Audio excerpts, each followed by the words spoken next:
بسم الله الرحمن الرحيم. الحمد لله والصلاة والسلام على سيد المرسلين وآله وأصحابه أجمعين. أما بعد، وأسباب العلم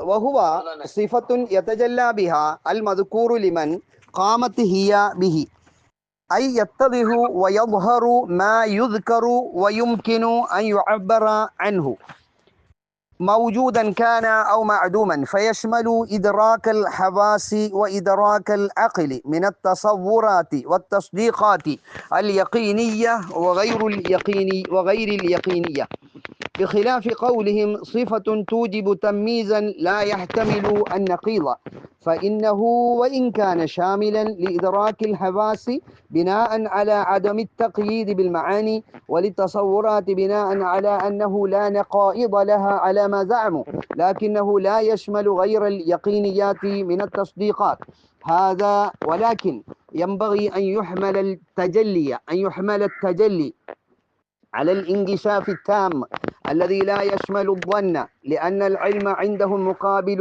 للظن للخلق أي للمخلوق من الملك والإنس والجن، بخلاف علم الخالق تعالى، فإنه لذاته لا لسبب من الأسباب ثلاثة: الحواس السليمة والخبر الصادق والعقل بحكم الاستقراء. ووجه الضبط أن السبب إن كان من خارج فالخبر الصادق، وإلا فإن كان آلة غير مدركة فالحواس، وإلا فالعقل. حقائق الأشياء ثابتة والعلم بها. അഷിയാഇന്റെ ഹഖീഖത്തുകൾ അത് സാബിത്താണ് എന്ന് നമ്മൾ പഠിച്ചു. അതോടുകൂടെ അവകളെ സംബന്ധിച്ചുള്ള അറിവും സാബിത്താണെന്ന് പഠിച്ചു. ഇനി മുസന്നിഫ് പറയുന്നത് അസ്ബാബുൽ ഇൽമി, അപ്പൊ അവകളെ കൊണ്ടുള്ള അറിവിനെ കുറിച്ച് പ്രതിപാദിച്ചപ്പോൾ അറിവിന്റെ മാർഗങ്ങൾ ഏതൊക്കെയാണ് എന്ന് കൂടി പറയേണ്ടി വന്നു. അതാണ് അസ്ബാബുൽ ഇൽമി എന്ന് പറഞ്ഞത്. എന്നിട്ട് പറയാണ് ലിൽ ഖൽക്കി എന്ന് പറഞ്ഞിട്ടുണ്ട് മത്തിന്. ഖൽക്കിനിക്ക് അറിവ് കിട്ടാനുള്ള സബബുകൾ. അപ്പോൾ ഖാലിക്കിന് അറിവ് കിട്ടാനുള്ള സബബല്ല ഇപ്പൊ പറയുന്നത്. ഖാലിഖിനിക്ക് അറിവ് കിട്ടുന്നത് ഒരു പ്രത്യേകമായ സബബിലൂടെയല്ല. അള്ളാഹുവിൻ്റെ അറിവ് അത് ഹുദൂരിയായ അറിവാണ്, അഥവാ അവൻ സ്വതസിദ്ധമായി അവൻ അറിവ് ലഭിച്ചതാ. ഒരു അധ്യാപകന്റെ മുന്നിലിരുന്നിട്ടോ പഠനത്തിലൂടെയോ മനനത്തിലൂടെയോ ഗവേഷണത്തിലൂടെയോ ആലോചനയിലൂടെയോ ഒന്നും ലഭിച്ചതല്ല അവൻ്റെ അറിവ്. മറിച്ച് അവൻ്റെ അറിവ് ഹുദൂരിയായ ഇൽമാണ്, ഇൻകിശാഫ് താമാണ്. അതേക്കുറിച്ച് പറയും ഇൻഷാ അല്ലാഹ്. അപ്പോൾ അതാണ് പറഞ്ഞത്, ഖൽക്കിനിക്ക് അറിവ് ലഭിക്കാനുള്ള ഞങ്ങള് മലക്കുകള് ജിന്നുകള് അവകൾക്കൊക്കെ അറിവ് ലഭിക്കാനുള്ള മാർഗങ്ങൾ അത് മൂന്നെണ്ണമാണ്. ഒന്ന് ഹവാസ് സലീമത്താണ്, രക്ഷപ്പെട്ടതായ ഇന്ദ്രിയങ്ങൾ, രോഗമൊന്നും ബാധിക്കാത്തതായ മവാനികളില്ലാത്ത എല്ലാ റൂട്ടുകളും തുറന്നു കിട്ടിയ ആ ഹവാസുകളാണ്. ഇപ്പൊ ഹവാസിന് തന്നെ കംപ്ലൈന്റ് സംഭവിച്ചു കഴിഞ്ഞാൽ, ചെകിടിനോ കണ്ണിനോ അല്ലെങ്കിൽ ചർമ്മത്തിനോ മൂക്കിനോ ഇതിന് എന്തിനെങ്കിലും തകരാറ് സംഭവിച്ചു കഴിഞ്ഞാൽ അതിലൂടെ ലക്ഷ്യമാക്കപ്പെടുന്ന അറിവുകളും നമുക്ക് ലഭിക്കുകയില്ല. അപ്പോൾ ഈ മൂന്നെണ്ണമാണ് ഹവാസ് സലീമത്ത്, ഖബറു സാദിഖ് സത്യസന്ധമായ വാർത്ത, വൽ അഖ്ലു ബുദ്ധിയുമാണ്. ഇനി അതിന്റെ വിശദീകരണത്തിലേക്കാണ് കടക്കുന്നത്. അസ്ബാബുൽ ഇൽം എന്ന് പറയുമ്പോൾ സബബിനെ കുറിച്ച് പഠിക്കാനുണ്ട്. അറിവ് എന്ന് പറഞ്ഞാൽ എന്ത് എന്നുള്ളതിന്റെ നിർവചനവും കൂടി പഠിക്കാനുണ്ട്. അറിവിന് നിർവചിക്കപ്പെടേണ്ടതുണ്ടോ, അല്ല അറിവ് നിർവചിക്കപ്പെടാൻ പറ്റാത്തതാണോ എന്ന വിഷയത്തിലും ഉലമാഇനിടയിൽ ഇഖ്തിലാഫുണ്ട്. അതാ പറയുന്നത്. സബബ് എന്ന് പറഞ്ഞാൽ എന്താ, അതവിടെ പറയുന്നില്ലെങ്കിലും ഞങ്ങൾ പഠിക്കണം.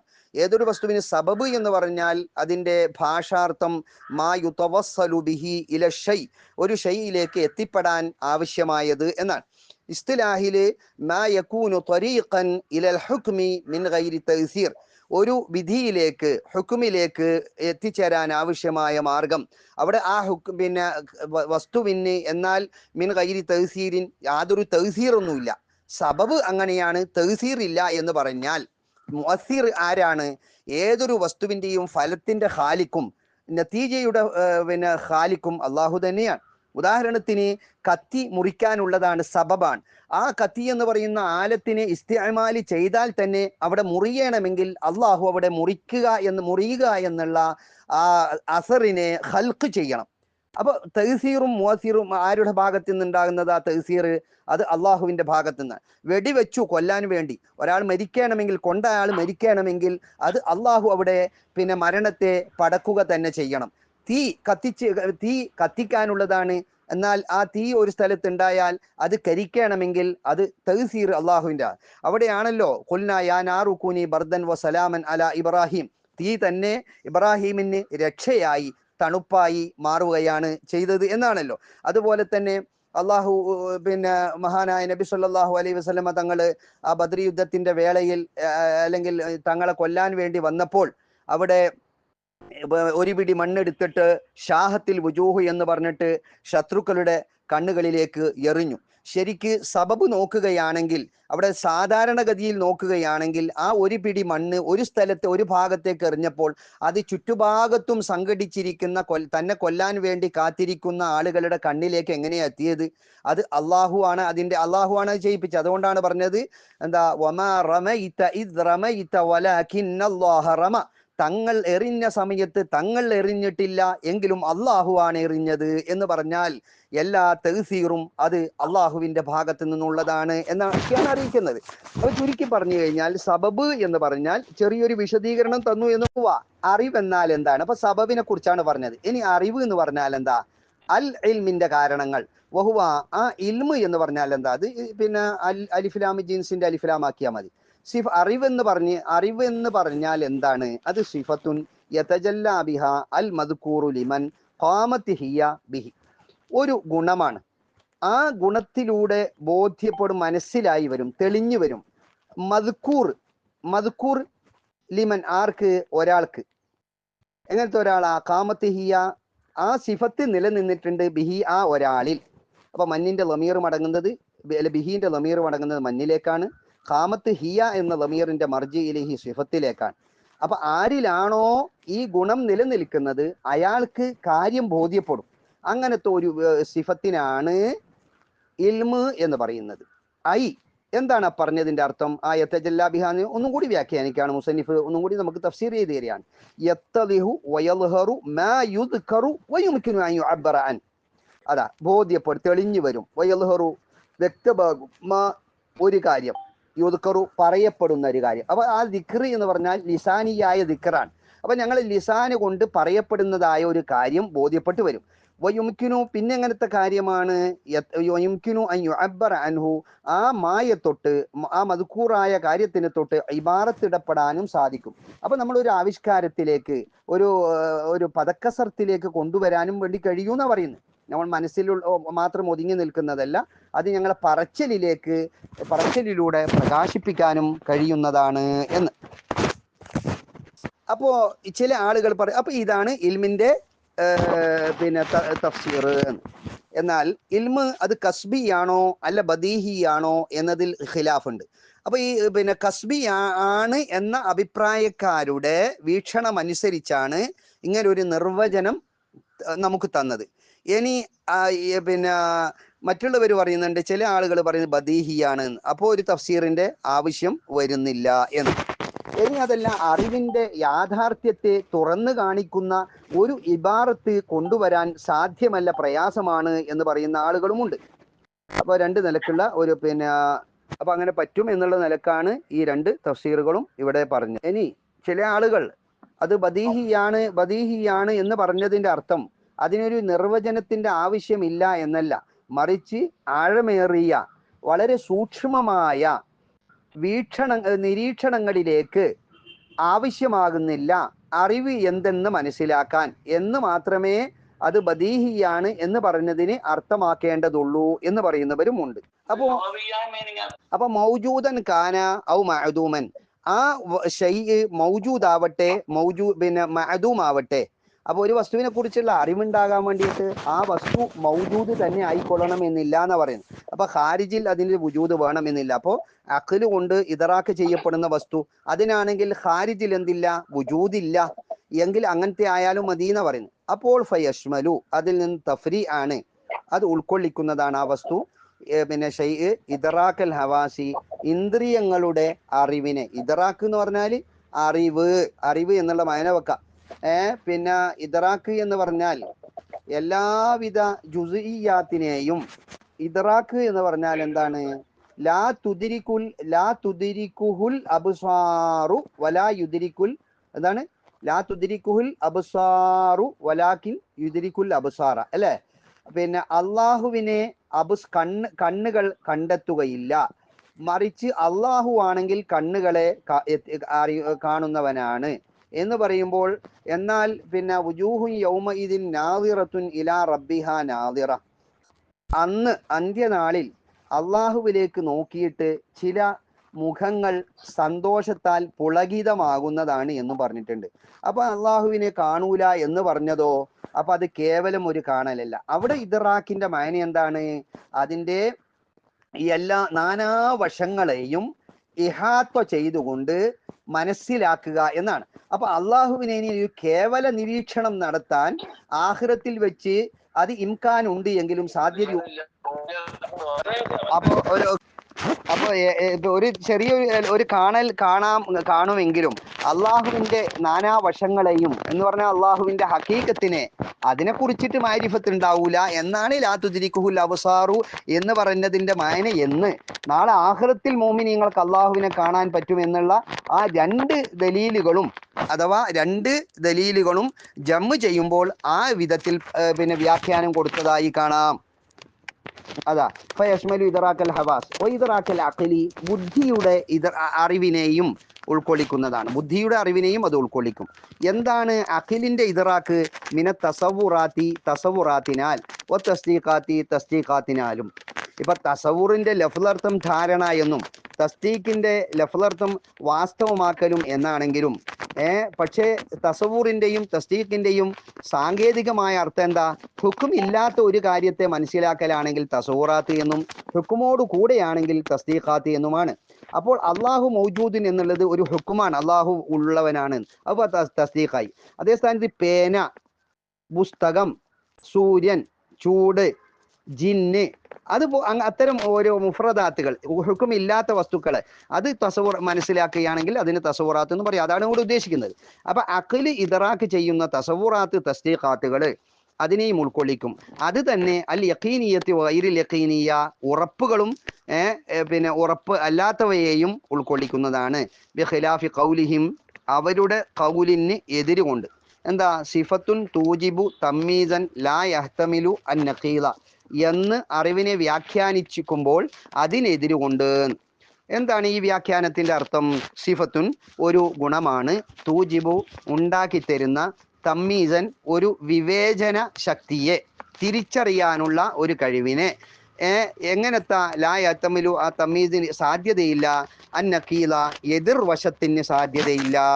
അപ്പോൾ ഒരു നഖീൽ എന്ന് പറഞ്ഞാൽ എതിർവശം. രാത്രിയുടെ എതിര് നമുക്ക് എന്ത് പറയാം? പകലി എന്ന് പറയാമെങ്കിലും, സൂര്യന് പിന്നെ ഭൂമിയുടെ എതിര് ആകാശം എന്ന് പറയാൻ പറ്റുമെങ്കിലും അതൊന്നും ഹക്കീക്കിയായ എതിരോ നഖീലോ ഒന്നുമല്ല. ഭൂമിന്റെ എതിരെങ്ങനെയാ ആകാശമാകുന്നു, രാത്രിയുടെ എതിര് പകലാകുന്ന എങ്ങനെയാ? അങ്ങനെയൊന്നുമില്ല. എന്നാൽ അത് സാധാരണഗതിയിൽ നമുക്ക് അങ്ങനെ പറയാം, എതിർവശം എന്ന് പറയാം. അത് നമ്മൾ ഉറുഫിയായ നഖീലുണ്ട്, ഹക്കീക്കിയായ നഖീലുണ്ട്. ആകാശം ഭൂമി എന്നൊക്കെ പറയുന്നത്, കടൽക്കര എന്നൊക്കെ പറയുന്നത് അത് ഉറുഫിയായ നഖീലാണ്, യഥാർത്ഥത്തിലുള്ള ഒരു എതിരൊന്നുമല്ല. എന്തോട്ടെ അതിനെയും പിന്നെ എന്താകുന്നതാണ്, അതിന് സാധ്യതയില്ലാത്ത ഒരു തമ്മീസിനെ ഉണ്ടാക്കി തരും. അപ്പം എന്ന് പറഞ്ഞാൽ എന്താ? ഉസ്താദ് റൂമിലുണ്ട് എന്നുള്ള ഒരു ഉറപ്പ് നമുക്ക് ഉണ്ടാക്കി തന്നു. ഇനി ആ ഇല്ലാതിരിക്കുക എന്നുള്ളതിനുള്ള സാധ്യതയേ അവിടെ ഇല്ല. അതിനെയൊക്കെ നിഷേധിച്ചുകൊണ്ടുള്ള ഒരു പറച്ചിൽ, അതായിരിക്കണം ഇൽമ്, അല്ലാത്തതൊന്നും ഇൽമല്ല. ദുനൂന്, ഔഹാമ്, ഖയാലാത്തുകൾ, ഇതൊന്നും തന്നെ ഇൽമിന്റെ ലിസ്റ്റിൽ പെടുന്നില്ല. ഇൽമാകണമെങ്കിൽ ഖണ്ഡിതമായിരിക്കണം, പതർച്ചയുണ്ടാകാൻ വേണ്ടി പറ്റൂല.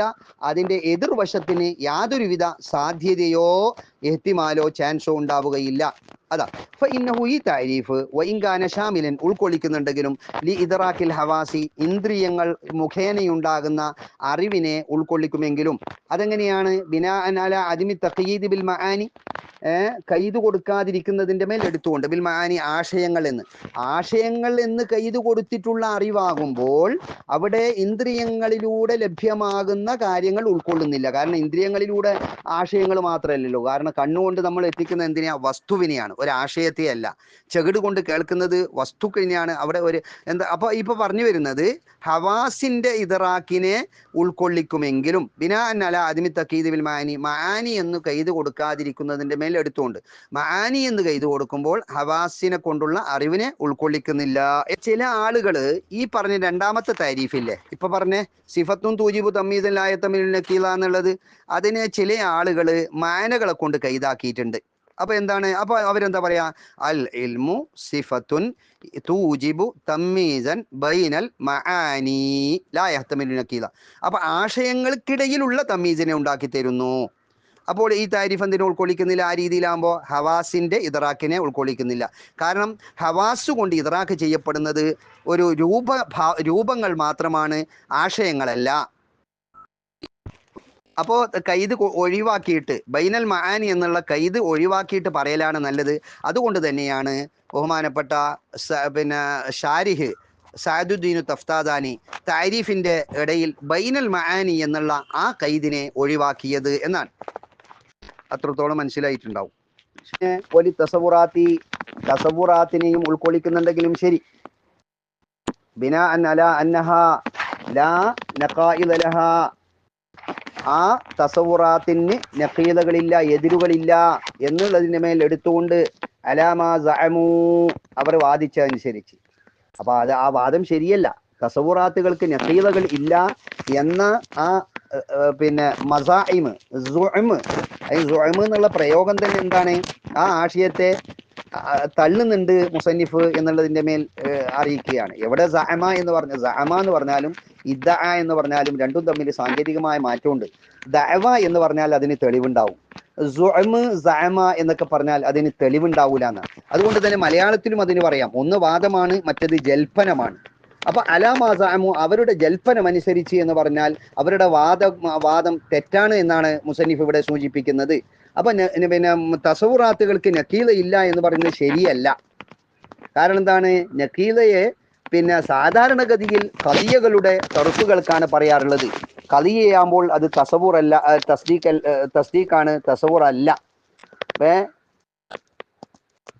അങ്ങനെ അതിനെ തസവുറാത്തുകളെ ഉൾക്കൊള്ളിക്കുന്നുണ്ടെങ്കിലും ലാകിന്നഹു ലാ യശ്മലു ഗൈറൽ യഖീനിയാതി മിൻ തസ്ദീഖാത്തുകളിൽ നിന്ന് യഖീനി അല്ലാത്തതിനെ ഉൾക്കൊള്ളിക്കുന്നില്ല. അപ്പൊ ആദ്യം പറഞ്ഞ താരീഫിനെ നോക്കിയാട്ടെ. അവിടെ നമ്മൾ പറഞ്ഞിട്ടുണ്ട് വൈദറാക്കൽ അഖിലി മിന തസവുറാത്തി വതസ്ദീഖാത്തി അൽ യഖീനിയ വഗൈറിൽ യഖീനിയ. യഖീനിയത്തിനെ ഉൾക്കൊള്ളിക്കും, ഗൈറു യഖീനിയത്തിനെ ഉൾക്കൊള്ളിക്കും. ഈ രണ്ടാമത്തെ താരീഫ് പ്രകാരോ തസ്ദീഖാത്തിനെ ഉൾക്കൊള്ളിക്കുമെങ്കിലും അതിൽ നിന്നുള്ള ഗൈറു യഖീനിനെ ഉൾക്കൊള്ളിക്കുന്നില്ല. എന്തുകൊണ്ടാണ്? ഇവിടെ പറഞ്ഞെന്ന ലാ യഹ്തമിലു നക്കീലാന്ന്. ഗൈറു യഖീനിയാവുമ്പോൾ നക്കീൽ അല്ലാത്തതിന് നക്കീലിനൊക്കെ സാധ്യതയുണ്ടല്ലോ, എതിർവാദത്തിനും എതിർനിക്കൊക്കെ സാധ്യതയുണ്ടല്ലോ, എതിർവശത്തിന് സാധ്യതയുണ്ടല്ലോ. എപ്പോ ഗൈറു യഖീനിയാവുമ്പോൾ മറ്റുള്ളതിന് സാധ്യത ഉണ്ടാകാൻ പറ്റില്ല. രണ്ടാമത്തെ താരീഫ് അനുസരിച്ച് ലാ യഹ്തമിലു നക്കീല എന്നല്ലേ പറഞ്ഞേ, എതിർവശത്തിന് സാധ്യതയില്ല എന്ന്. അപ്പോൾ തസ്ദീഖാത്തുകളിൽ നിന്ന് എതിർവശത്തിന് സാധ്യത ഉള്ളതായ ഗൈറു യഖീനിയാത്തിനെ രണ്ടാമത്തെ താരീഫ് പ്രകാരം ഉൾക്കൊള്ളിക്കുന്നില്ല. എന്നാൽ ഒന്നാമത്തെ താരീഫ് പ്രകാരം എതിർവശത്തിന് സാധ്യത ഉള്ളതിനെയും അറിവിന്റെ പരിധിയിൽ പെടുത്തിയിട്ടുണ്ട് എന്ന്. ഹാദാ അങ്ങനെ ഉണ്ടല്ലോ. ഹാദാ മുബ്തദയല്ല, മറിച്ച് മഹദൂഫായ ഒരു ഫീലിന്റെ മഫൂലോ അല്ലെങ്കിൽ ഹാദ എന്നുള്ളതിനെ ഇസ്മു ഫീലോ ആക്കാം. അപ്പൊ എന്താണ്? ഹാദ എന്ന് പറഞ്ഞാൽ ഹാ എന്ന് പറഞ്ഞാൽ ഹുദ് എന്ന മാന. അത് നമ്മൾ അവാമിൽ പഠിച്ചിട്ടുണ്ട്. ഇസ്മിനിക്ക് റഫും നസ്ബും ചെയ്യുന്ന ഇസ്മു ഫീലുകൾ എന്ന് അറിയപ്പെടുന്ന 9 കലിമത്തുകൾ. അത് 6 നസ്ബ് ചെയ്യുന്നതാണ്, 3 റഫ് ചെയ്യുന്നതാണ്. നസ്ബ് ചെയ്യുന്നതിൽ എന്താ ഉള്ളതാണ്? ഹാ എന്നുള്ളത്. അർത്ഥം ഈ പറഞ്ഞ കാര്യങ്ങളൊക്കെ നീ പിടിച്ചോ, മനസ്സിലാക്കിക്കോ. അക്കിലോണ്ട് പിടിക്കാനാ പറയുന്നത്, കൈകൊണ്ട് പിടിക്കാനല്ല. അപ്പൊ മനസ്സിലായിക്കോ എന്നർത്ഥം. കേട്ടിട്ടില്ലേ? ഹാക്ക നീ പിടിച്ചോന്നർത്ഥം. ഹുറൂഫൽ ജർരി, ജറിന്റെ ഹർഫുകളെ. അൽഫിയിലെ ഹാക്കന്റെ അർത്ഥം നീ പിടിച്ചോന്നാണ്. ആ ഹായാണ് ഇവിടെയുള്ള ഹ. അപ്പൊ ഹാ നീ പിടിച്ചോ, ദാ ഈ പറഞ്ഞതിന്. വലാക്കിൻ എങ്കിലും യംബഗി അൻ യുഹ്മല തജല്ലിയെ ചുമത്തപ്പെടണം. അൽ ഇൻകിശാഫി താമി അല്ലദീ ലാ യശ്മലു ളന്ന, ഭാവനയെ ഉൾക്കൊള്ളിക്കാത്ത പൂർണ്ണമായ തെളിഞ്ഞു കിട്ടുന്നതിന്റെ മേൽ തജല്ലിയെ ഹംദ് ചെയ്യണം. അപ്പൊ തജല്ലി യതജല്ല ബിഹ എന്ന് പറഞ്ഞിട്ടുണ്ടല്ലോ, ഒരു സിഫത്താണ്. യതജല്ല ബിഹ, ആ സിഫത്ത് കൊണ്ട് തെളിഞ്ഞു വരുന്നതാണ്. ആ തജല്ലിക്ക് എന്ത് മാന കൊടുക്കുക? ഇൻകിശാഫ് താം എന്നർത്ഥം കൊടുക്കുക. അല്ലദീ ലാ യശ്മലു ളന്ന, ലന്നെ ഉൾക്കൊള്ളിക്കാത്ത, അല്ലദീ ലാ യശ്മലു ളന്ന ലി അന്നൽ ഇൽമ ഇൻദഹും, കാരണം അവരുടെ അടുക്കൽ ഇൽമ് എന്ന് പറഞ്ഞാൽ മുഖാബിലുല്ലിൽ ലന്നി, ഭാവനയുടെ എതിരാണ്. അപ്പൊ ലന്ന് ദുനൂനുകൾ ഉലൂമിൽ പെടുന്നില്ല എന്നാണ്. പിന്നെ ലന്നുകളെ കൊണ്ട് അമലി ചെയ്യാൻ പറ്റുമോ ഇല്ലേ എന്നുള്ള വിഷയം അത് ഫിഖ്ഹിയായ ചർച്ചയാണ്. നമ്മൾ നേരത്തെ പറഞ്ഞല്ലോ, പിന്നെ വാജിബിനിക്ക് ചെയ്താൽ കൂലിയും ഉപേക്ഷിച്ചാൽ ശിക്ഷയും ഉണ്ട് എന്ന് പറഞ്ഞത് ഫിഖ്ഹിന്റെ ഇസ്തിലാഹ. അതെന്തല്ല, അഖിലിന്റെ ഇസ്തിലാഹല്ല. അഖിലിയായിരിക്കുന്ന വുജൂബും അഖിലിയായ ഇസ്തിഹാലത്തുമാണ് ഞങ്ങളുടെ ഇൽമുൽ കലാമിൽ ചർച്ച ചെയ്യുന്നത്. അഖിലിയായ വുജൂബ് എന്ന് പറഞ്ഞാൽ മാലാ യുതസവ്വറു അദ്മുഹു എന്നാണ്, ഇല്ലാതിരിക്കൽ ബുദ്ധിക്ക് അചിന്തനീയമായത് എന്നും. മുസ്തഹീൽ എന്ന് പറഞ്ഞാൽ ഉണ്ടാവൽ ബുദ്ധിക്ക് അചിന്തനീയമായത് എന്നുമാണ്. അഥവാ തസൂറാക്കാൻ തന്നെ കഴിയില്ല ഇല്ലാതിരിക്കുക എന്നുള്ളത്. അതുപോലെ അള്ളാഹുവിൻ്റെ മുസ്തഹീലായ സിഫത്തുകൾ എന്ന് പറഞ്ഞാൽ അള്ളാഹുവിന് അത്തരം സിഫത്തുകൾ ഉണ്ടാകുക എന്നുള്ളത് ചിന്തിക്കാൻ തന്നെ പറ്റൂല എന്നാണ്. അപ്പൊ അതുപോലെയാണ് ഇവിടെയും. എന്താണ് ഇൽമുൽ കലാമില് ഇൽമു എന്ന് പറഞ്ഞാൽ പിന്നെ അത് യഖീനിയാത്ത് മാത്രമാണ്. ഫിഖ്ഹില് ഉള്ള ആ ഇൽമിനിക്ക് എന്ത് മതി? മുജ്തഹിദിന്റെ ലന്ന് മതി. മുജ്തഹിദീങ്ങളായ നബിതങ്ങളെ കുറിച്ച് ഞങ്ങൾക്ക് വിശ്വസിക്കൽ നിർബന്ധമായത് ഏത് മാത്രമേ ഉള്ളൂ? നബിതങ്ങൾ നബിയാണ്. നബിതങ്ങളുടെ നുബുവത്ത് റിസാലത്തിനെ കുറിച്ച് ഞങ്ങൾ അടിയുറച്ച് വിശ്വസിക്കണം. നബി തങ്ങൾ കൊണ്ടുവന്നതെല്ലാം മൊത്തത്തിൽ സത്യമാണെന്ന് ഞങ്ങൾ വിശ്വസിക്കണം. അത് വഹിയിലൂടെ മാത്രമുള്ളതാണ്, അള്ളാഹുവിൻ്റെ പിന്നെ ബോധനത്തിലൂടെ മാത്രം ലഭിച്ചതാണെന്ന് നമ്മൾ വിശ്വസിക്കണം. എന്നല്ലാതെ നബി തങ്ങളുടെ ഓരോ ജുസിയാത്തിനെ കുറിച്ചിട്ടും നബി തങ്ങൾ പറഞ്ഞ ഹദീസുകളുടെ ഓരോ പിന്നെ അഫ്രാദുകളും ഞങ്ങൾ മനസ്സിലാക്കിക്കൊള്ളണം, അതിനെക്കുറിച്ച് യക്കീനുണ്ടാകണമെന്നൊന്നും അങ്ങനെ ഒരു പിന്നെ നിയമം ഇല്ലല്ലോ. പിന്നെ എന്തിനാണ് നമുക്ക് അതിൽ വിഷമിക്കേണ്ട ആവശ്യമില്ലല്ലോ. അതെ, അള്ളാഹു താല മൗജൂദാണ്. അള്ളാഹുവിന്റെ 20 സിഫത്തുകൾ അറിഞ്ഞിരിക്കൽ നിർബന്ധമാണെന്ന് നമ്മൾ പഠിച്ചിട്ടുണ്ടല്ലോ. 20 സിഫത്ത്, 41 സിഫത്ത്, നമ്മൾ 40 അത് പോരാ എന്ന് പറഞ്ഞാൽ ഞങ്ങൾ എന്താക്കണം? അള്ളാഹുവിന്റെ ദാത്തിനെ കുറിച്ചിട്ട് എത്രത്തോളം വേണം ദാത്തിനെ മനസ്സിലാക്കേണ്ടത് അവന്റെ സിഫാത്തുകളിലൂടെയാണ്. അപ്പൊ ഈ ലോകത്തെ സൃഷ്ടിക്കാൻ അള്ളാഹു ഖാദിർ ആയേ പറ്റും, മുരീദായേ പറ്റും. അള്ളാഹു ഖാദിർ മുഖ്താറുമാണ്. ആരും അള്ളാഹുവിനെ നിർബന്ധിപ്പിച്ചിട്ടോ ആരുടെയെങ്കിലും കൽപ്പനക്കോ അല്ലെങ്കിൽ അധികാരത്തിനോ വിധേയമായും കൊണ്ടോ അല്ല അള്ളാഹു ഒന്നിനെയും ഇവിടെ പടക്കുന്നത്. ഖാദിർ മുഖ്താറാണ്. അവന്റെ മശീയത്ത് പ്രകാരമേ ഇവിടെ ഉണ്ടാവുകയുള്ളൂ.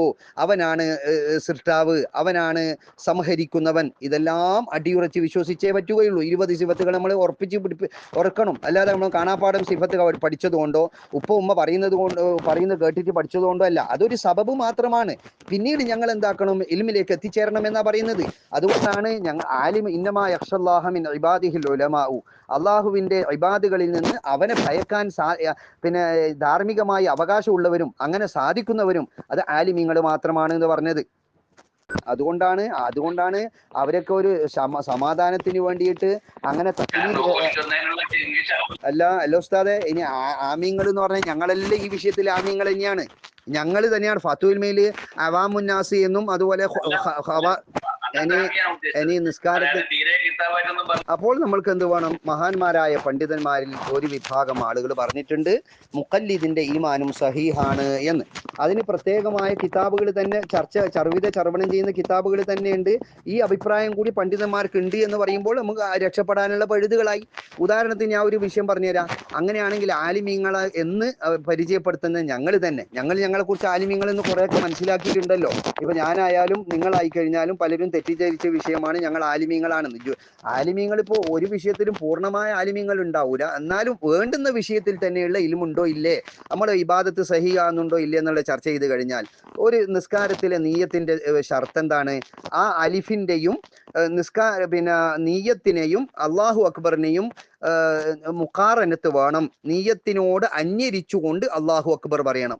ആ അന്യരിക്കൽ മുഖാറനത്ത് ആ മുഖാറനത്ത് ഹഖീഖിയായ മുഖാറനത്താണോ അല്ല കേവലം ഒരു മുഖാറനത്ത് മതിയോ, ഉർഫിയായ മുഖാറനത്ത് മതിയോ? ശരിക്ക് നിസ്കാരം നീയത്ത് ശരിയാകണമെങ്കിൽ ഹഖീഖിയായ മുഖാറനത്ത് വേണമെന്നാണ്. ഹഖീഖിയായ മുഖാറനത്ത് എന്ന് പറഞ്ഞാൽ എന്താണ്? പിന്നെ അലിഫിന്റെയും അള്ളാഹു അക്ബർ എന്ന് പറയുന്ന റായിന്റെയും ഇടയിൽ ഓരോ ജുസയിലും ഞങ്ങളുടെ നീയത്ത് ബന്ധിക്കണമെന്നാണ്. അത്തരത്തിലുള്ള ഹഖീഖിയായ മുഖാറനത്തിന് നമുക്ക് കഴിയാറുണ്ടോ, അങ്ങനെ ചിന്തിക്കാറുണ്ടോ? ഇല്ല. അപ്പൊ മഹാന്മാരായ പണ്ഡിതന്മാർ അവിടെ നമ്മളെ രക്ഷപ്പെടുത്താൻ വേണ്ടി പറയുന്നുണ്ട്, അത് ഉറുഫിയായ മുഖാറനത്ത് മതി. ഒരു പേരിൽ ഒരു കേവല മുഖാറനത്തെ വേണ്ടി ഞങ്ങൾ മനസ്സുകൊണ്ട് ഞാൻ നിസ്കരിക്കുന്നു എന്ന് കരുതുക, ഉടനെ തന്നെ അള്ളാഹു അക്ബർ പറയാന്നാണ്. അത് ഹഖീഖിയായ മുഖാറനത്ത് അവിടെ ഉണ്ടാകുന്നില്ല. അപ്പൊ അവിടെ പണ്ഡിതന്മാർ പറഞ്ഞു വെച്ചിട്ടുണ്ട്, ഹഖീഖിയായ മുഖാറനത്ത് വേണമെന്നില്ല. അത് സാധാരണക്കാരായ പണ്ഡിതന്മാർക്കോ പിന്നെ നമ്മൾ സാധാരണക്കാരാണെന്ന് ധരിക്കുന്നവർക്കോ സാധ്യമല്ല. അത് ശരിയായ ആരിഫ്യങ്ങൾക്ക് മാത്രമേ അത് കഴിയുകയുള്ളൂ.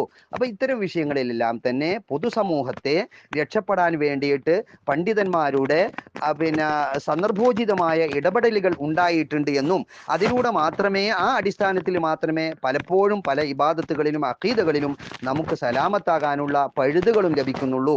അല്ലെങ്കിൽ അപകടം തന്നെയാണ്. ലിൽ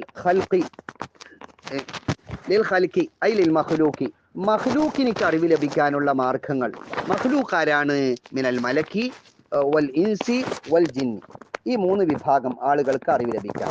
ബിഖിലാഫി ഇൽമിൽ ഖാലിഖി തആല, അള്ളാഹുവിന്റെ അറിവിന് എതിരുകൊണ്ട്. ഫൈനഹു, കാരണം അള്ളാഹുവിന്റെ ഇൽമ് ലിദാത്തിഹി, അത് സ്വതസിദ്ധമായിട്ടുള്ളതാണ്. തഅലീം തഅല്ലുമിലൂടെയോ തഫക്കുറിലൂടെയോ സഅയ് കസ്ബിലൂടെയോ ഒന്നും അല്ല എന്നാണ്. ലാലി സബബിൻ മിനൽ അസ്ബാബി, ഒരു വിധേനയുള്ള കാരണത്തിലൂടെയുമല്ല അള്ളാഹുവിന് അറിവ് ലഭിക്കുന്നത്. ഒരു പിന്നെ സബബിന്റെ മേലും റബ്ബിന്റെ ഇൽമിനെ ഹംല് ചെയ്യാൻ വേണ്ടി പറ്റില്ല. അതിന്റെ കാരണം ഒന്ന് അള്ളാഹുവിന്റെ അറിവ് ഹാദിസല്ല, അത് അസലിയായ അനാദ്യമായ ഖദീമായ അറിവാണ്. ഇവിടെ നോക്കിക്കോ, ഇവിടെ ഒരു നമ്മൾ മനസ്സിലാക്കാനുള്ളത്, ഫഇന്നഹു, ആ അറിവിൽ ദാത്തിഹി എന്ന് പറഞ്ഞാൽ അറിവിന്റെ ദാത്തിന് വേണ്ടി എന്നല്ല, അള്ളാഹുവിന്റെ ദാത്തിന് വേണ്ടിയാ. കാരണം റബ്ബിന്റെ ദാത്ത് തന്നെ അവൻ പിന്നെ ആലിമാകണം എന്നുള്ളതിനെ തേടുന്നുണ്ട്. റബ്ബിന്റെ ദാത്ത് തന്നെ അവൻ ഖാദിറാകണം, മുഖ്താറാകണം, ആലിമാകണം, ബസീർ ആവണം എന്നുള്ളതിനെ തേടുന്നുണ്ട്. അപ്പോൾ ഹീന്റെ ലമീർ മടങ്ങുന്നത് അള്ളാഹുവിന്റെ ദാത്തിലേക്കാണ് എന്നർത്ഥം. ആ ദാത്തിലേക്കാണ്, അല്ലാണ്ട് ഇൽമിലേക്കല്ല. അപ്പൊ അള്ളാഹുവിന്റെ ദാത്ത് തന്നെ ആ ദാത്തിൽ നിലനിൽക്കുന്ന അനാദ്യമായ ഒരു സിഫത്ത് ഉണ്ടാകുന്നതിൽ പര്യാപ്തമാണ്. ആ സിഫത്ത്, അള്ളാഹുവിന്റെ സിഫത്ത്, അള്ളാഹുവിന് എൻ്റെ മഅലൂമാത്തുകൾ തെളിഞ്ഞു വരാനുള്ള കാരണവുമാണ്. സലാസത്തുൻ, മൂന്നെണ്ണമാണ്. അൽ ഹവാസു സലീമത്തു, സലീമായ ഹവാസുകളാണ്. രോഗബാധിതമായ ഇന്ദ്രിയങ്ങളല്ല. കണ്ണ്, കാത്, ചെകിട്, അതെല്ലാം 5 ഇന്ദ്രിയങ്ങൾ. ലാഹിറായ ഇന്ദ്രിയങ്ങൾ 5 അതുപോലെ ബാത്തിനായ ഇന്ദ്രിയങ്ങളും ഉണ്ട്. അതിനെ കുറിച്ചിട്ട് അവൻ പഠിക്കാനുള്ളതാണ്. ഇവിടെ നമ്മൾ പറയുന്നത് ലാഹിറായ ഹവാസുകളാണ്, സാധാരണ ഉണ്ടാകുന്ന ഇന്ദ്രിയങ്ങൾ. തൊട്ടറിവ്, കണ്ടറിവ്, കേട്ടറിവ്, മണത്തറിവ്, രുചിച്ചറിവ്, ഈ 5 ഇന്ദ്രിയങ്ങൾ അത് സലീമായിരിക്കണം. ഇപ്പൊ രോഗം പിടിച്ച നാവ് എന്ന് പറയുന്ന രുചിച്ചറിവ് ഒരു ഇന്ദ്രിയാണല്ലോ, ഹാസത്താണ്. ഈ ഹാസത്തു ദൗഖ് ദായിഖത്ത് എന്ന് പറയും. ദായിഖത്ത് അല്ലെ, കുല്ലു നഫ്സിൻ ദായിഖത്തുൽ മൗത്തി, മരണത്തെ രുചിച്ചു. അപ്പോൾ ഈ ദായിഖത്ത് എന്ന് പറയുന്ന ദൗഖ് ഉണ്ടല്ലോ, ആ ദൗഖ് അത് രോഗം ബാധിതനായാൽ, ഇപ്പൊ മഞ്ഞപ്പിത്തം അല്ലെങ്കിൽ വല്ല പനിയും വന്നു കഴിഞ്ഞാൽ തന്നെ രുചി തകടം മറിഞ്ഞു, അതിന്റെ സമനില തെറ്റി. അപ്പൊ എന്താണ് അത്? സലീമായ ഹാസത്തല്ല. അതുപോലെ മറ്റ് പലതിനും എന്ത് തന്നെയാണ് ഇന്ദ്രിയങ്ങളിൽ. ഇപ്പൊ കണ്ണിന് രോഗം ബാധിച്ചു, കേൾവിക്ക് രോഗം ബാധിച്ചു. അപ്പൊ ചിലപ്പോൾ തീരെ കേൾക്കൂല, അല്ലെങ്കിൽ കേൾക്കുന്ന മനസ്സിലാവൂല, അല്ലെങ്കിൽ കുറച്ചേ കേൾക്കുകയുള്ളൂ, അല്ലെങ്കിൽ അടുത്ത് ചവിടി പോയിട്ട് പറയണം. അപ്പൊ സലീമായ ഹവാസ് അല്ല അത്. അപ്പൊ സലീമായ ഹവാസ് ആകുമ്പോഴാണ് അറിവിനെ സമ്മാനിക്കുന്നത്. ഖബറു സ്വാദിഖു, സ്വാദിഖായ ഖബറുമാണ്. അതെന്തൊക്കെയാണ് പറയും ഷാരിഹ് നമുക്ക് വിശദീകരിച്ചു റഹിമഹുല്ലാ. വൽ അഖ്ലു, അഖ്ലുമാണ്. അതെങ്ങനെയാണ് ഈ 3 കാര്യത്തിൽ അറിവിന്റെ നിദാനങ്ങളെ പരിമിതപ്പെടുത്തിയത്? അതിനൊക്കെ ഹസുർ എന്ന് പറയും, ഇൻഹിസാർ, ഹസുർ എന്നൊക്കെ പറയും. അതിൽ പരിമിതപ്പെടുത്തി 3 എന്ന് എന്താണ് ഉറപ്പിച്ച് പറഞ്ഞത്? ആ ഹസുർ അത് ഇസ്തിഖ്റായിയായ ഹസുറാണ്. അഖ്ലിയായ ഹസുറുണ്ട്, ഇസ്തിഖ്റായിയായ ഹസുറുണ്ട്. അഖ്ലിയായ ഹസുർ എന്ന് പറഞ്ഞാൽ ബുദ്ധിപരമായ പരിമിതിയാണ്. ആ ബുദ്ധിപരമായ പരിമിതിയാകുമ്പോൾ പിന്നെ 4മത്തൊന്നും ഉണ്ടാവില്ല, ഉറപ്പാണ്. ഇതെങ്ങനെയാണ്? ഇത് പരിശോധനയിലൂടെ അറിയപ്പെട്ടതാ. എല്ലാം പരിശോധിച്ചു നോക്കുമ്പോൾ 3 ബോധ്യപ്പെട്ടു. അങ്ങനെ ആ പരിശോധന എന്ന അർത്ഥമാക്കുന്ന എന്ന ഇതിലേക്ക് നിസ്ബ ചെയ്തിട്ട് ഇസ്തിഖ്റായിയായ ഹസ്ർ എന്ന് പറഞ്ഞു. അപ്പൊ ഹസ്ർ രണ്ട് വിധമുണ്ട്, ഇസ്തിഖ്റായിയായ ഹസ്റുണ്ട്, അഖിലിയായ ഹസ്റുണ്ട്. ഇവിടുത്തെ ഹസ്ർ ഏതാണ്? ഇസ്തിഖ്റായിയായ പരിശോധന മുഖേനയുള്ള ഹസ്റാണ് എന്നാണ് പറഞ്ഞതിന്റെ അർത്ഥം, ഈ ഹുക്മിൽ ഇസ്തിഖ്റായി എന്ന്. അതെങ്ങനെയാ? ഇനി ഇസ്തിഖ്റായിന്റെ ഇഷ്റാഖീങ്ങളായ ഒരു വിഭാഗമുണ്ടെന്നും അവര് ഗുരുനാഥന്മാരുടെ മുന്നിൽ പോയി ഇരുന്നാൽ തന്നെ അവര് ഒരൊറ്റ നോട്ടം കൊണ്ട് ഒരാളുടെ ഹൃദയത്തിലുള്ള അറിവുകളെല്ലാം മറ്റൊരാളുടെ ഹൃദയത്തിലേക്ക്, ശിഷ്യഗണങ്ങളുടെ ഹൃദയത്തിലേക്ക് ആവാഹിച്ചെടുക്കാനും അത് ഫോട്ടോസ്റ്റാറ്റ് എടുക്കാനും കഴിയുന്നുണ്ട്. എന്നാൽ ആ അറിവുകളൊന്നും തന്നെ ഇതിൽ പെടുന്നില്ല. അത് ഗുരുവിന്റെ ഒരൊറ്റ നോട്ടം കൊണ്ട്, അല്ലെങ്കിൽ ഗുരു മനസ്സ് വെക്കുകയാണ് എൻ്റെ ശിഷ്യൻ ഇന്ന അറിവുകളൊക്കെ ഉണ്ടാവണമെന്ന്. അതെന്തല്ല, അത് സാധാരണ അറിവല്ല, അത് ഗൈറു ആദിയായ അറിവാണ്. ആ ഗൈറു ആദിയായ അറിവിനെ കുറിച്ച് ഇവിടെ ചർച്ച ചെയ്തിട്ടില്ല എന്നല്ലേ നമ്മൾ വെക്കേണ്ടതുള്ളൂ. ആയിക്കോട്ടെ. അല്ല, നിങ്ങൾ പറഞ്ഞ ശരി തന്നെയാണ്. അതെങ്ങനെയാണ്? മൊത്തം അറിവിന്റെ വിഷയങ്ങൾ അസ്ബാബുൽ ഇൽമു 3 പരിമിതമാണെന്ന്. ഇതങ്ങനെയല്ല. അൽ ഇൽമു എന്ന് പറയുന്ന സാധാരണ നമ്മൾ അറിവെന്ന് മനസ്സിലാക്കുന്ന കാര്യങ്ങൾ, ആ മനസ്സിലാക്കുന്ന അറിവിന്റെ കാരണങ്ങൾ 3 പരിമിതമാണ്. അപ്പൊ ഹസ്ബിനും തെറ്റില്ല, കുഴപ്പമില്ലല്ലോ. ഈ അൽ ഇൽമ എന്നുള്ളതിൽ അലിഫ്ലാമ് ദിഹിനിയായ അഹദിന്റെ അലിഫ്ലാമായി വെക്കുക. അഥവാ ഞങ്ങളുടെ മനസ്സുകളിൽ അറിവ് എന്നുള്ളതിനെ കുറിച്ചൊരു വീക്ഷണം ഉണ്ടാവുമല്ലോ. അറിവ് എന്ന് പറഞ്ഞാൽ ആ അറിവിന്റെ മാധ്യമങ്ങൾ 3 വെച്ചാൽ മതി. അല്ലെങ്കിൽ അംഗീകൃതമായിരിക്കുന്ന അറിവിന്റെ മാർഗങ്ങൾ 3 അതുകൊണ്ട് തന്നെയാണ് പിന്നെ ഉമറുൻ നസഫി തങ്ങൾ തൊട്ട് ശേഷം പറയുന്നുണ്ട്, വൽ ഇൽമു ലൈസ ബി അസ്ബാബിൽ ഇൽമി ബിശൈഇൻ. ഇൽഹാമ് പോലത്തെ കാര്യങ്ങൾ അറിവിന്റെ കാരണമേ അല്ല. അങ്ങനെ ഇൽഹാമിലൂടെ ലഭിക്കുന്നത് അറിവായി നമുക്ക് അംഗീകരിക്കാൻ കഴിയില്ല. അത് ഒരുപക്ഷെ ആ വ്യക്തിയിൽ പരിമിതമായിരിക്കും. ഒരു വ്യക്തിയിൽ നിക്ഷിപ്തമായിട്ട് ഇൽഹാമുകൾ ഒരുപക്ഷെ എന്തായിരിക്കാം, അത് അംഗീകൃതമായിരിക്കാം, അതിനനുസരിച്ച് അയാൾക്ക് ചെയ്യാം. എങ്കിലും അത് മതപരമായ അഹ്കാമുകൾ കണ്ടെത്താനുള്ള, അല്ലെങ്കിൽ ഒരു ഹലാല് ഹറാമിനെ തീരുമാനിക്കാനുള്ള ഒരു വിഷയമായി എടുക്കാനേ പറ്റുകയില്ല എന്ന് വരുന്നുണ്ട്. അതെല്ലാം ഇബ്രാഹിം നബി അലൈഹി സ്വലാത്തു വസ്സലാമിന് മോനെ അർക്കണം എന്ന് പറഞ്ഞത് അത് സ്വപ്നത്തിലൂടെ, പ്രവാചകന്മാരുടെ സ്വപ്നത്തിനെ കുറിച്ചിട്ട് അത് മൊയ്ജിസത്തിന്റെ 40-1 എന്നല്ലേ പറയുന്നത്. അല്ല, മൊയ്ജിസത്താണ്, മൊയ്ജിസത്തിലൂടെ അവർക്ക് ലഭിക്കുന്നവർക്ക് സത്യസന്ധമാണെന്ന് ബോധ്യപ്പെടണമല്ലോ. അങ്ങനെ ബോധ്യപ്പെട്ടത് കൊണ്ടാണല്ലോ അവർ അതിന് വരുമ്പോഴ്. അതുമല്ല അത് സ്വന്തം നഫ്സിനെ പോലത്തെ മകന്റെയും വിഷയത്തിലുള്ള തീരുമാനവുമാണ്. മാത്രമല്ല അതെല്ലാം അവർക്ക് അള്ളാഹു തആല യഖീനിയാത്തുകളിലേക്ക് എത്തിയതിനു ശേഷം മാത്രമല്ലേ അവരെ അതിന് ഒരുങ്ങുന്നുള്ളൂ. ഞങ്ങളെ പോലത്തെ ഒരു സ്വപ്നം അല്ലല്ലോ പ്രവാചകന്മാരുടെ സ്വപ്നം. അവരുടെ സ്വപ്നത്തിന് ഒരു പ്രത്യേകതയില്ലേ? അത് ഇൽമിന്റെ സ്ഥാനത്തായിരിക്കാം. സാധാരണഗതിയിലുള്ള സ്വപ്നം അല്ല പറയുന്നത്. അങ്ങനെയാണെങ്കിൽ നബി തങ്ങൾക്ക് കുറെ സ്വപ്നം കാണിച്ചു കൊടുത്താൽ മതിയായിരുന്നു, ജിബ്രീലിനെ അയക്കേണ്ടതില്ലായിരുന്നല്ലോ. ഈ സ്വപ്നത്തിലൂടെ നബി തങ്ങൾ കണ്ടതായ ഒരു വിഷയം, അല്ലെങ്കിൽ ഏതെങ്കിലും ഒരു പ്രവാചകൻ സ്വപ്നത്തിലൂടെ ഒരു കാര്യം, ഒരു ഹുക്മ് സമൂഹത്തിന് അടിച്ചേൽപ്പിക്കുന്നതായിട്ട് നമുക്ക് എവിടെയും കാണാൻ വേണ്ടി കഴിയുന്നില്ലല്ലോ. അത് സ്വപ്നമാണ് അതിന്റെ തെളിവ് എന്ന് എവിടെയും പറഞ്ഞിട്ടില്ലല്ലോ. അതെ, സ്വപ്നം തെളിവല്ല.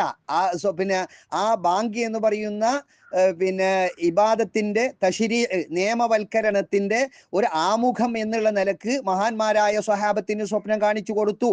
അത് ഒരു ബസാറത്ത് കിട്ടാനാണ്. എന്നിട്ട് നബിതങ്ങളുടെ അടുക്കലേക്ക് പോയിട്ട് ഈ സ്വപ്നം അവതരിപ്പിച്ചു കൊടുത്തപ്പോൾ നബിതങ്ങൾ അവിടെ അംഗീകരിച്ചു കൊടുക്കുകയാണ് ചെയ്യുന്നത്. ആ അംഗീകാരം എവിടുന്ന് കിട്ടി? ഇൻ ഹുവ ഇല്ലാ വഹ്യുൻ യൂഹാ എന്നുള്ള കുല്ലിയായ കായിക പഠിച്ച ഞങ്ങളെ സംബന്ധിച്ചിടത്തോളം ഞങ്ങൾ വേറൊന്നും ചിന്തിക്കാനില്ല. വഹിയിലൂടെ അല്ലാതെ കണ്ട് നബി തങ്ങൾ അതിന് അംഗീകാരം കൊടുക്കൂല. അപ്പൊ അതാ പറയുന്നത്, സ്വഹാബത്ത് കാണുകയോ കേൾക്കുകയോ ചെയ്യുകയോ ചെയ്ത വിഷയം നബി തങ്ങൾക്ക് അതിനെക്കുറിച്ച് അറിവ് ലഭിച്ചപ്പോൾ നബി തങ്ങൾ അതിനെ എതിർത്തിട്ടില്ല, അല്ലെങ്കിൽ സ്വരീഹായിട്ട് തന്നെ അംഗീകരിച്ചു കഴിഞ്ഞാൽ അത് തഖ്രീരിയായ ഹദീസാണ്. ഹുക്കുമിലെ ഹദീസുണ്ട്, സ്വരീഹായ ഹദീസിലുണ്ടല്ലോ. അതെല്ലാം നമ്മൾ പഠിച്ചിട്ടുണ്ടല്ലോ. അപ്പൊ ആ ഒരു വകുപ്പിലെ അതിനെ പെടുത്തേണ്ടതുള്ളൂ. ഒരു അംഗീകാരം കൊടുത്തു എന്നല്ലാതെ കണ്ട് സ്വഹാബത്തിന്റെ സ്വപ്നം കൊണ്ടാണോ ബാങ്കി എന്നുള്ളത് ഇസ്ലാമിൽ നിയമമായി വന്നത്? അല്ല, അങ്ങനെയല്ല പറഞ്ഞേ. ഈ സ്വപ്നമാണ് അങ്ങനെ ഒരു നിയമം നിലവിൽ കൊണ്ടുവരാൻ കാരണമെന്ന് അവിടെ പറഞ്ഞിട്ടില്ലല്ലോ. അബ്ദുല്ലാഹിബ്നു സയ്യിദ് ഒരു സ്വപ്നം മാത്രമൊന്നുമല്ല കണ്ടേ, 40ഓളം ആളുകള് ഒരുപാട് ആളുകൾ അതേ സ്വപ്നം കണ്ടിട്ടുണ്ട്. ഉമർ റളിയല്ലാഹു അൻഹു കണ്ടിട്ടുണ്ട്, പലരും കണ്ടിട്ടുണ്ട്. പക്ഷെ പോയിട്ട് അവതരിപ്പിച്ചത് അബ്ദുല്ലാഹിബ്നു സയ്യിദാണെന്ന് മാത്രം. അപ്പോൾ എന്താണ്, നബി തങ്ങൾക്ക് ഉള്ളതായ ഒരു അറിവിനോട് യോജിച്ചുകൊണ്ട് ആ സ്വപ്നം വന്നപ്പോൾ ആ സ്വപ്നത്തിന് അംഗീകാരം കൊടുത്തു എന്നല്ലാതെ കണ്ട് സ്വപ്നമാണ് ഈ ബാങ്കി നിയമമാകാനുള്ള അടിസ്ഥാനം എന്ന് നമുക്ക് അവിടുന്ന് കിട്ടുന്നില്ല. ഒരാളുടെ സ്വപ്നം എങ്ങനെയാ ദീനിൽ തെളിവായി വരുന്നത്? അങ്ങനെയാണെങ്കിൽ ഓരോരുത്തർക്കും ഞങ്ങൾ ഇങ്ങനെ സ്വപ്നം കണ്ടിന്ന് പറഞ്ഞ് വന്നിട്ട് ഇവിടെ ദീനിൽ എന്തെങ്കിലും ഉണ്ടാക്കാൻ വേണ്ടിയിട്ട് പറ്റും? അവിടെയാണല്ലോ തബ്ലീഗ് ജമാഅത്ത് അതെ. ആ ആയത്തിന്റെ അടിസ്ഥാനത്തിൽ മുഹമ്മദ് ഇല്യാസ് സ്വപ്നം കണ്ടിന് പോലും. എന്തെന്ന് അത് നിങ്ങളാണെന്ന്, നിങ്ങൾ അമ്റും ബിൽ മാറൂഫ് നഹീൻ അനിൽ മുങ്കറിന് വേണ്ടിയിട്ട് പെട്ടിയും കൊട്ടയും ചെമ്പും പിന്നെ പാത്രയിൽ എടുത്തിട്ട് നിങ്ങൾ ദൈവത്തിന് ഇറങ്ങിക്കൊള്ളണമെന്ന് പറഞ്ഞു പോലും. അങ്ങനെ മുഹമ്മദ് ഇല്ലാസ് പലപ്പോഴും പറയാറുണ്ട് പോലെ എനിക്ക് സ്വപ്നം ഇങ്ങനെ കിട്ടിക്കൊണ്ടിരിക്കുന്നുണ്ട്, ഈ ആയത്തിന്റെ വ്യാഖ്യാനം അനുസരിച്ച് നമ്മൾ ദൈവത്തിന് ഇറങ്ങണമെന്നും കൂടുതൽ എനിക്ക് സ്വപ്നം കാണാൻ വേണ്ടിയിട്ട് നിങ്ങൾ എൻ്റെ തലയിൽ നല്ല എണ്ണ ഇട്ട് തരണമെന്നും എണ്ണ ഇടൽ കൂടുതലായി തലയിൽ എണ്ണ ഇട്ടിട്ട് സ്വപ്നം വർദ്ധിപ്പിക്കാനുള്ള ശ്രമം നടത്തി എന്നൊക്കെ പറഞ്ഞിട്ടാണ് തബ്ലീഗ് ജമാഅത്ത് എന്ന് പറയുന്ന ആ ഒരു പ്രസ്ഥാനത്തിന്റെ തുടക്കം തന്നെ പിന്നെ സ്വപ്നാണ്. എന്നാൽ അതിനെ അംഗീകരിക്കുന്നുണ്ടെങ്കിൽ വഹിയായിട്ടല്ല അംഗീകരിക്കുന്നുണ്ടെങ്കിൽ മുസ്ലിം ഉമ്മത്ത് അതിനെ അംഗീകാരം കൊടുക്കുന്നില്ലല്ലോ. അഹ്ലു സുന്നത്തി വൽ ജമാഅത്തിന്റെ പണ്ഡിതന്മാർ അതിനെ അംഗീകരിക്കുന്നില്ല. അങ്ങനെ ഓരോരുത്തർക്കും എന്താക്കുക, പുതിയ പ്രസ്ഥാനങ്ങളും പുതിയ ദീനൊക്കെ ഉണ്ടാക്കാൻ വേണ്ടി കഴിയും. ഒരിക്കലും തന്നെ സ്വപ്നം എന്നുള്ളത് ഇസ്ലാമിൽ ഏതായാലും നിയമവൽക്കരണത്തിന്റെ കാരണമേ അല്ല. എന്ന ഇതുണ്ടല്ലോ, ഇസ്തിഹാസൊക്കെ തെളിവായിട്ട് ഉദ്ധരിക്കുന്നു. അവിടെ പറയുന്നത് പിന്നെ സ്വപ്നത്തിൽ എന്തായി, സ്വപ്നമായിരുന്നു അത് എന്ന്. ഏത് ഈ സംഭവം മഴയെ തേടിയ സംഭവം ഉണ്ടല്ലോ, അവിടെ പറയുന്നുണ്ടല്ലോ, താങ്കൾ മൂപ്പർ സ്വപ്നത്തിൽ കാണുകയാണ്, താങ്കൾ പോയിട്ട് പറയുക നിങ്ങൾക്ക് മഴ ലഭിക്കുന്നതാണ് എന്ന് പറയുന്നുണ്ടല്ലോ.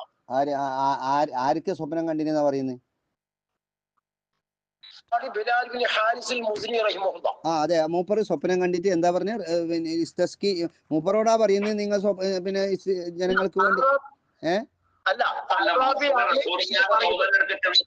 നബിയോട് പറഞ്ഞതാണ്. സങ്കടങ്ങൾക്ക് പറഞ്ഞപ്പോ റസൂലുള്ളാഹി തങ്ങൾ മൂപ്പർക്ക് സ്വപ്നം കാണിച്ചു കൊടുത്തു, ഉമർദാൻ ചെന്നിട്ട് സംഭവം പറയാനൊക്കെ പറഞ്ഞ ആ സന്ദർഭം. അതുകൊണ്ട് അവിടെയൊന്നും എന്തില്ല, നമുക്ക് ഒരു പ്രത്യേകമായ ഒരു ഹുക്മ് ലഭിക്കുന്നില്ല.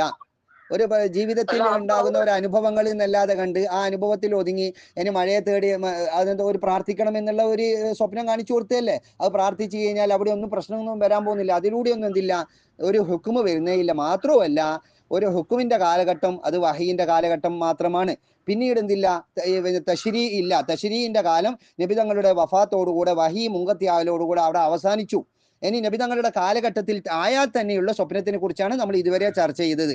നബി തങ്ങൾക്ക് ശേഷമുള്ളതായ സ്വപ്നത്തിനെ കുറിച്ചിട്ട് പിന്നെ അതിന് പറയാനുമില്ല. പിന്നെ സ്വപ്നത്തിന് അർത്ഥം ഉണ്ടോ ഇല്ല എന്നുള്ളതല്ല, സ്വപ്നത്തിന് അർത്ഥമൊക്കെ ഉണ്ടല്ലോ. സ്വപ്ന ലോകത്തിനെ കുറിച്ച് ഖുർആന് പ്രത്യേകമായി സ്വപ്ന വ്യാഖ്യാനത്തിനെ കുറിച്ച് യൂസുഫ് നബിന്റെ സ്വപ്നം, ആ കാലഘട്ടത്തിലുള്ള രാജാവിന്റെ സ്വപ്നം, അതിനെ വ്യാഖ്യാനിച്ചു കൊടുത്തത് താബീർ റുയ്യനെ കുറിച്ചിട്ട് ഖുർആൻ തന്നെ പറയുന്നുണ്ടല്ലോ വ്യക്തമായിട്ട്.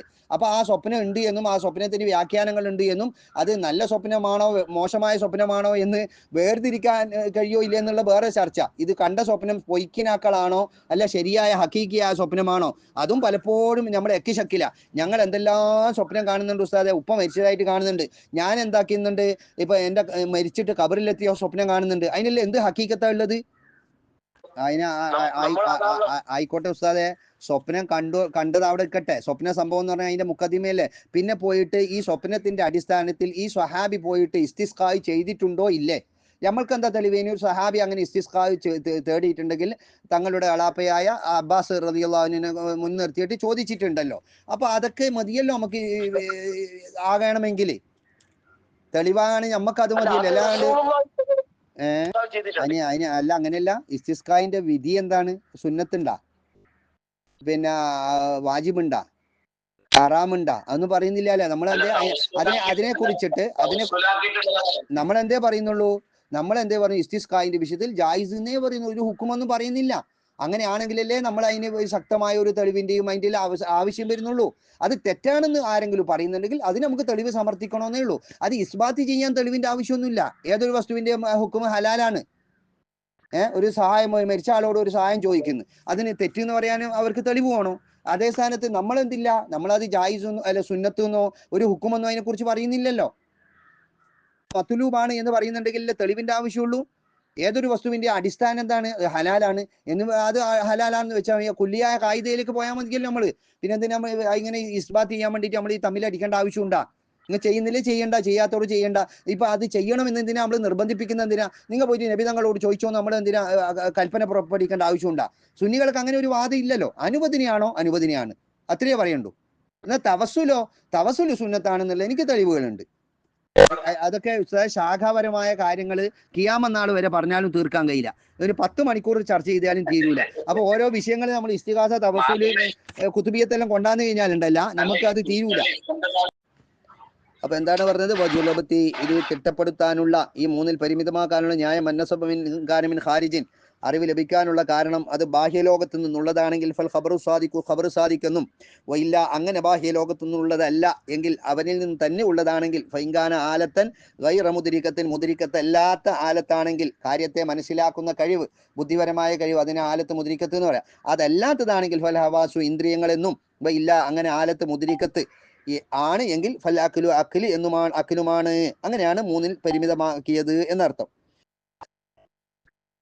ജിന്നുകളായ ആളുകൾ ഞങ്ങളോട് ഒരു അറിവ് പറഞ്ഞു തന്നു കഴിഞ്ഞാൽ ആ അറിവ് അത് ശൈത്താനീയത്താണ് എങ്കിൽ അത് പിന്നെ വഹി കട്ടുകേട്ടിട്ടുള്ളതാണെന്നും ഒരു സത്യത്തിനോട് കൂടെ 99 കളവ് ചേർത്തിട്ട് നമ്മളെ മുന്നിൽ അതിന്റെ മുഹിബീങ്ങൾക്ക് അവതരിപ്പിച്ചു, അവരെ പൂജിക്കുന്നവർക്ക് അവതരിപ്പിച്ചു കൊടുക്കുന്നതാണെന്നും അത് അങ്ങനെ പറയുന്ന ആളുകളുടെ അടുക്കലേക്ക്, അഥവാ ഭാവി പിന്നെ പ്രവചിക്കുന്ന ആളുകളുടെ അടുക്കലേക്ക് പോകൽ പോലും കുഫ്രിയത്തിനോട് അടുത്ത കാര്യമാണെന്നും അല്ലേ നമ്മളെ നിയമം? അങ്ങനെയല്ലേ? പിന്നെ എങ്ങനെയാ നമ്മൾ ജിന്നുകൾ പറഞ്ഞു തന്ന ഒരു കാര്യം അത് ശരിയാണെന്ന് അംഗീകരിക്കാൻ വേണ്ടി നമുക്ക് എന്ത് തെളിവാണുള്ളത്? അപ്പൊ ജിന്നിന്റെ അടുക്കലേക്ക് അതെ ആ ഖബർ സാദിഖ്, അതെ ഉസ്താദ്, ഖാരിജ് ആരാണ് എന്ന് നമ്മൾ ചർച്ച ചെയ്യുന്നുണ്ട്. ആരാണ് ഖാരിജി, എന്താണ് ഖാരിജി, ആരിൽ നിന്ന് വന്ന സംസാരമാണ് അത് അംഗീകൃതമാകുന്നത് എന്നൊക്കെ അതിന് ഷർത്തും ഫർളുകളും ഉണ്ട്. ഒറ്റ അടിക്ക് ഖാരിജിൽ നിന്ന് വന്ന കാര്യം അറിവിന്റെ കാരണമാണെന്ന് കിട്ടൂല. അപ്പൊ ആര് വന്ന് നമ്മളോട് പറഞ്ഞു കഴിഞ്ഞാലും അത് സത്യമായി അംഗീകരിക്കാൻ പറ്റുമോ? അങ്ങനെയാണ് ഇവിടെ കളവ് എന്ന് ഓർത്തൊന്നും ഉണ്ടാവില്ല. അപ്പൊ കാദിബീങ്ങളും സാദിഖ്യങ്ങളും ഉണ്ട്. ഞങ്ങൾക്ക് ഖബർ സാദിഖായിരിക്കണം, അതിനാണ് ഖബർ അസാദിഖെന്നുള്ള കൈത് കൊടുത്തത്. അതുകൊണ്ടാണ്. അപ്പൊ സാദിഖായ ഖബർ മാത്രമേ ഇൽമിനുള്ള കാരണമാവും. സാദിഖാകാൻ എന്തൊക്കെ നിബന്ധനകളുണ്ട് അതെല്ലാം പാലിക്കപ്പെടുകയും വേണം. സല്ലല്ലാഹു അലാ സയ്യിദിനാ മുഹമ്മദ് വആലിഹി വസഹ്ബിഹി വസല്ലം. വൽഹംദുലില്ലാഹി റബ്ബിൽ ആലമീൻ.